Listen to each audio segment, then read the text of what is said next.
Okay, so it's last layer of paint time. Even though it still looks a little bit dull, just by adding a few stronger areas of colour, it really will start to come alive. A lot of the darker areas will be, and a lot of the shape will actually come together when I start adding some ink. But I'm actually adding quite strong colour at this stage, even though I'm not adding it in a lot of areas. I am just sort of making sure I get in those areas that I really want to emphasize, mainly with browns and reds, but just to give it that little bit more shape. But it's pretty much done at this stage, so I'm just going to get ready to do some inking.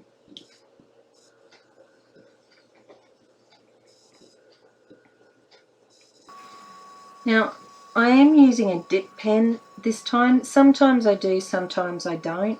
I really like using the dip pen on Bristol board because for some reason it gives me a super black line. And for something like this where I want it to be quite imperfect, I like the fact that I'll get some thickness in the lines and some thin. That variety of line tends to make it a little bit more interesting. And all I'm trying to do is just sort of get a bit of shape, get a little bit of movement, capture those little hairy bits that come off the side. And you can see the difference with the one where just by putting a few lines in, it looks a lot more three-dimensional than the other two.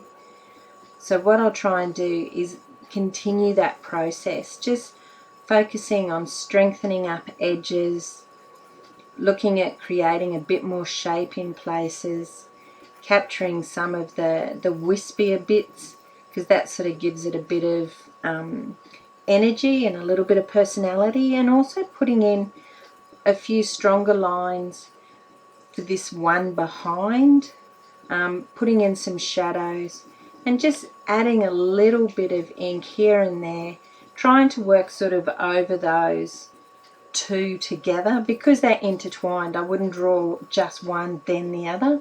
I sort of draw them together because if you treat them like one object, they will sort of work better together in the end, if you know what I'm getting at. But pretty much just laying those lines down, adding a few little edges, and then it's going to be left to dry for a while. Now, make sure you really let this dry well, because if you smudge it at this stage, it's really quite, gut-wrenching because it's starting to be almost finished. But, just adding a few more lines that add shape to them and emphasize the roundness. But that's pretty much it with the dip pen, I'd say.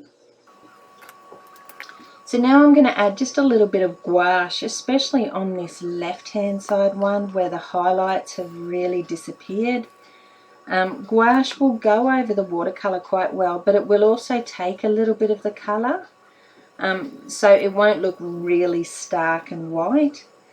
As it dries, it actually will soften a little bit, but I'm just looking to add a few highlights just to offset the darkness in the lines, and that'll just emphasize the shape that little bit more as well.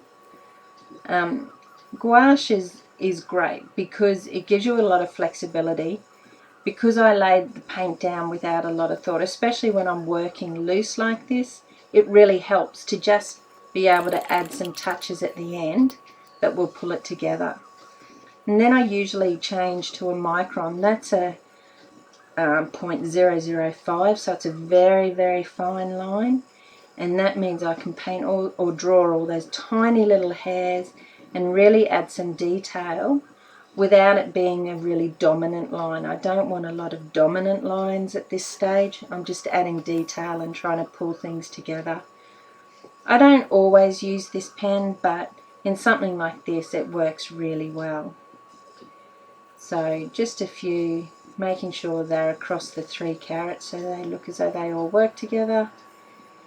And then I'm going to move on to my favourite pen, which is a Uniball Eye. This is a finer one than I use sometimes, but I love them because I can really strengthen up the lines. This is finishing touches now.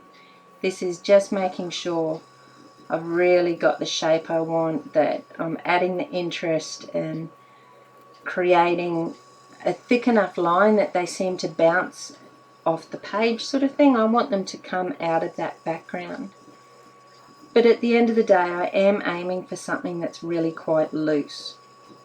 So this is just a bit of a demonstration of what I like to do and the way I like to work. Oh, bit of a white pen just for a few other light touches. Again, that sort of sinks into the watercolour, which is great. And a little bit more just to finish off, strengthening up where the green bits hit the carrot, and we have it all done.